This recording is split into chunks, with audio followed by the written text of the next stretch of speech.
तो number system सीखने से पहले हमको अंक और संख्या के बारे में पता होना चाहिए, यानी डिजिट और नंबर।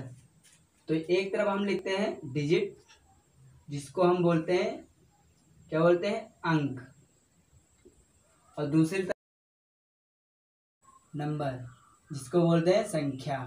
डिजिट में जैसे 1 2 3 4 5 6 7 8 9, तो ये क्या है, डिजिट है। और इसी प्रकार नंबर लिख दें 1, ठीक। तो ये क्या है, नंबर है, ये भी क्या है, नंबर है।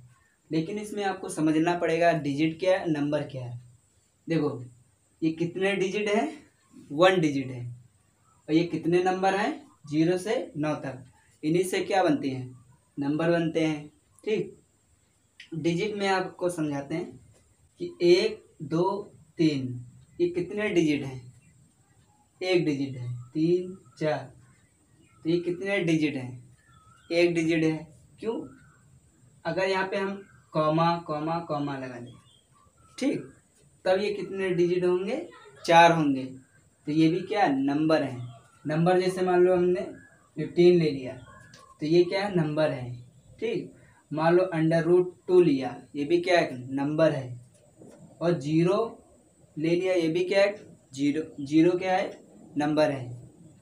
और डिजिट में जैसे 5 6 7, ठीक, एंड सो एंड, तो भी क्या, सब 1 डिजिट है, ठीक। अगर यहाँ पे हम प्लेस वैल्यू दे दें इसके, 1 प्लेस, 10 प्लेस एंड 100 प्लेस, इसको हम हिंदी बोलते हैं इकाई, दहाई, सैकड़ा, ठीक।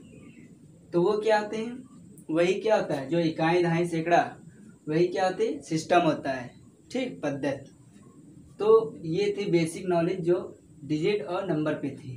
अब हम आपको बताएं, तो चलिए वीडियो को स्टार्ट करते हैं।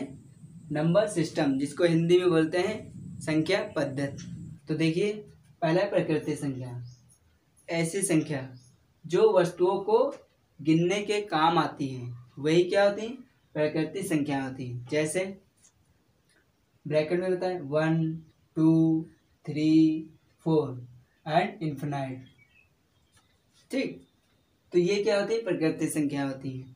जैसे अगर हम बताएं कि ये क्या है, बुक है, और ये क्या है, एप्पल है, और ये क्या है, मान लो डॉल है, ठीक। तो ये कितनी चीजें हैं, 1 2 3, ठीक, 3 चीजें हैं। तो इनको हमने क्या कर लिया, गिन लिया, तो गिनने के काम आया। और जैसे मान लो यहाँ पे कई पेन है, ठीक, कई 3 पेन है, तो हमने गिन लिया। तो वही क्या होती है, प्रकृति संख्याएं होती हैं। अब देखिए पूर्ण संख्याएं, यदि प्रकृति संख्याओं में हम क्या शामिल कर लें, शून्य को शामिल कर लें, जो संख्या प्राप्त होगी वही क्या होती, पूर्ण संख्या होती। क्या होती, पूर्ण संख्या। जैसे इसमें हम 0 पहले लगा दिए, तभी तो आपका 10 20 100 तभी बनेगा ना। तो ये क्या होती, पूर्ण संख्या होती है। तो 1 2 एंड इन्फिनाइट तक, ठीक, जो कि ये क्या होती है, पॉजिटिव होती है, यानी धनात्मक होती है, ठीक। अब देखिए तीसरा है पूर्णांक संख्या। यहाँ पे हम प्लस और माइनस लिखा है, ठीक। तो देखो कैसे, पॉजिटिव में प्रकृति संख्या और पूर्णांक संख्या दोनों आएंगे, ठीक। लेकिन इसमें क्या होगा, प्लस भी रहेगा और माइनस का भी रहेगा। जैसे यहाँ पे ले minus infinite dash dash dash -4 -3 -2 -1, comma लगा दे, ठीक, और कॉमा लगा के 0 इन्फिनाइट तक, ठीक। माइनस से प्लस या प्लस से माइनस, पूर्णांक किसे कहते हैं, तो प्रकृति संख्या और शून्य तथा ऋणात्मक संख्याओं का जो समूह बनता है वही क्या होता है, पूर्णांक संख्या होता है, ठीक। इसको इंग्लिश में बोलते हैं इंटीजर नंबर। यदि इसी में हम देखें धनात्मक और ऋणात्मक संख्याएं क्या होती हैं, ठीक। धनात्मक संख्याएं वे संख्याएं होती हैं जो धनात्मक हों, तो वही क्या कहलाती है, धनात्मक संख्याएं कहलाती हैं। जैसे 5 कर दें, प्लस 10 कर दें, प्लस 1 कर दें, तो ये क्या होती हैं, धनात्मक संख्याएं होती हैं। या फिर हम 100 प्लस कर दें, ये भी क्या है, धनात्मक संख्या है। ऋणात्मक संख्याएं क्या होती है, ऐसी संख्याएं जो ऋणात्मक हों उन्हें हम क्या कहते हैं, ऋणात्मक संख्याएं कहते हैं। जैसे -5, -10 ले लें और -0, ये भी क्या है, लेकिन ये क्या है, पूर्ण संख्या है।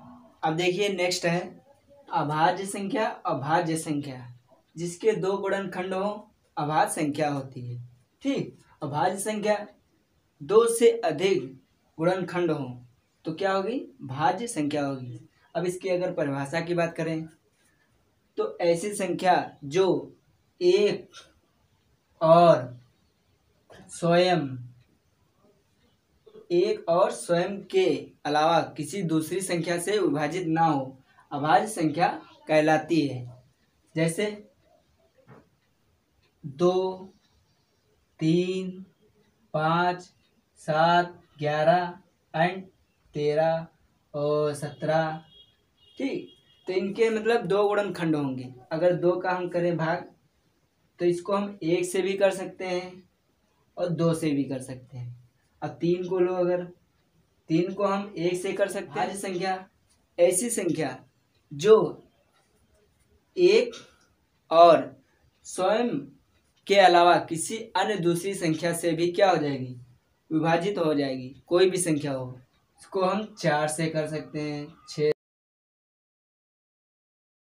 से। ठीक, इनके क्या गुणनखंड क्या होंगे, 2 से अधिक होंगे। ठीक, तो भाज्य संख्या है। तो इसको अगर 4 से करें, इसको हम 1 से भी कर सकते हैं, 2 से भी कर सकते हैं, 4 से भी कर सकते हैं।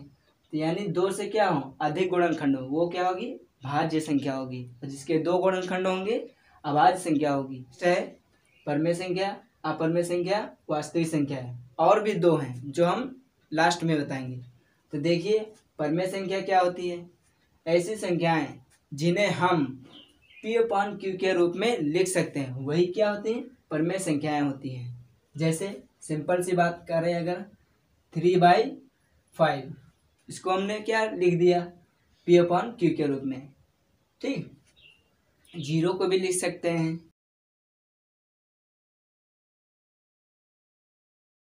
ठीक, तो ये क्या होती हैं, जिन्हें हम P/Q के रूप में लिख सकते हैं, वही क्या होती है, परमेय संख्या होती है।